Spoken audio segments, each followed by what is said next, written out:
Hello बच्चों, let's read the question. Trace the formation of ovum from oogonia.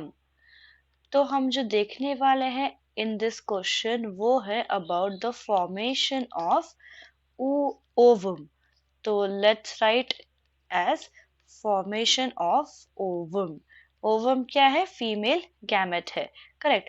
तो ये female gamete का जो फॉर्मेशन होता है it begins at the time of child only, या फिर अगर हम प्रॉपरली कहें तो जब फीटस, फीमेल फीटस जब माँ के पेट में होता है, right, in the belly of a mother, उसी टाइम पे जो है डेवलपमेंट होती है स्टार्ट ओवम की इन द ओवरी. तो ये सारी चीजें होने वाली है कहाँ पे? In the ovary. तो लेट्स सी कि ड्यूरिंग बिफोर चाइल्ड बर्थ, हम ऐसे लिखते हैं कि बिफोर, इस बच्चे का जन्म होने से पहले उस ओवरी में क्या होने वाला है? बिफोर चाइल्ड बर्थ वहां पे बहुत सारे क्या होते हैं? oogoनियम होते हैं. देर आर मिलियंस ऑफ oogoनियम जो क्या करेंगे? माइटोसिस करके अपना नंबर जो है वो बढ़ा सकते हैं. तो oogoनियम जो है डिप्लॉइड सेल होती है और oogoनियम माइटोसिस करके अपना नंबर जो है वो बढ़ाती है. देन अब eight the time of child birth, so child birth से लेके लेट्स से टिल प्यूबर्टी, 10 से 12 साल तक, 13 साल तक ये ओवरी जो है इनएक्टिव स्टेट में चली जाती है. ओवरी इज इनएक्टिव क्योंकि तब उनके वहां पे कोई भी हलचल नहीं होती है. एंड जब ये oogoनियम अपना नंबर बढ़ाएगा, ना will call it as a primary oocyte. ठीक है. अब जैसे ही प्यूबर्टी हिट कर गई, वैसे ही from puberty till menopause. Menopause क्या है? मेनोपॉज इज अ टाइम जब जो मेंस्ट्रुअल साइकिल फीमेल में सीज हो जाता है, बंद हो जाता है.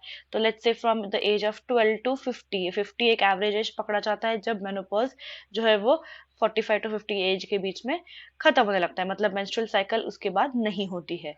तो उस दौरान हर महीने जो चेंजेस हो जाएंगे वो चेंजेस अब देखेंगे हम इस पॉइंट से.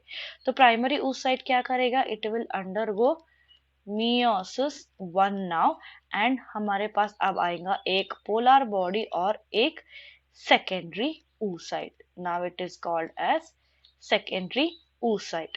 ठीक है. और ये क्या है? ये फर्स्ट पोलर बॉडी है. और ये सेकेंडरी oocyte जो है ये बाद में क्या करेगी? आगे चल के सेकेंड मियोसिस करेगी, मतलब मियोसिस 2 को जो है कंप्लीट करेगी. तो now it will undergo meiosis, complete नहीं करेंगे, लेट्स से मियोसिस 2 का जो मेटाफेज है, मेटाफेज 2, उस एज पे या फिर उस स्टेज पे वो oocyte जो है वो अरेस्ट हो जाता है. ठीक है. तो अब ये जब मेटाफेज 2 पे आ गया, मतलब दो सेल आ गए, एक तो सेकेंडरी oocyte और सेकेंड पोलर बॉडी. ओके. इसी को हम ओवम भी कहेंगे. ठीक है.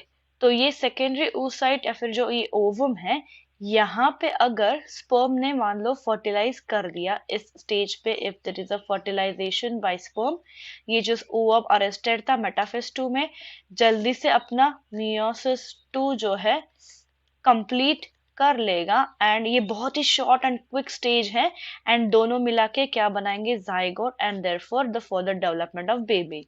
बट अगर यहाँ पे फर्टिलाइजेशन नहीं होता है तो इन दैट केस क्या हो जाएगा? फॉलिकल में से ये जो एग है वो बाहर आ जाएगा, जिसको हम कहते हैं ओव्यूलेशन, जो होता है 14th डे पे हर मेंस्ट्रुअल साइकिल पे.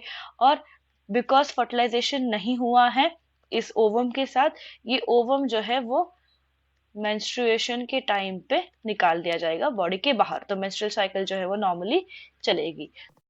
Hope you understood well. Best of luck.